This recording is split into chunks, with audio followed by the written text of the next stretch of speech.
Zjevení Panny Márie, Ježíše Krista a svätej Rozálie na památku zesnulých 2. listopadu 2012 Rozálka Pezinok. Drahé deti, sejmiete břemeno zla z vašeho života a idete do kostelu. Milujte Pána a mši, zmilujte sa nad ľuďmi a kažte im evangelium.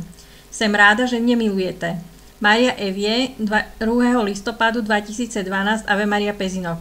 Drahé deti, svíčky sú v týchto dnech pro vás to podstatné. Viešte, že vám chci vysvetliť, že památka zesnulých je o niečom iném, a to o smrti viečnosti. Dokonce si pripomeňte raj i peklo a viešte, že títo poselství vás upozorňujú na hříchy, za ktoré sú lidé v pekle. Ježiš Evie, 2. listopadu 2012 Rozálka Pezinok.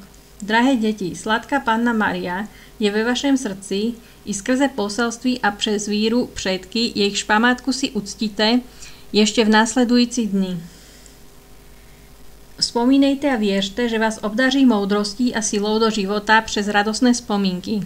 Viešte, že spomínky sú existujúci a sú nieco ako láska, a proto viešte, že delať niekomu bolest a zlo je mu delať spomínky. Ponožuj vás do svietla svojho poselství a do lásky, ktorá ze mne proudí. Mária Evie, 2. listopadu 2012 Rozálka Pezinok.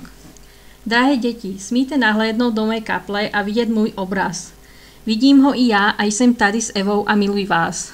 Milujte mne i předky si vážte.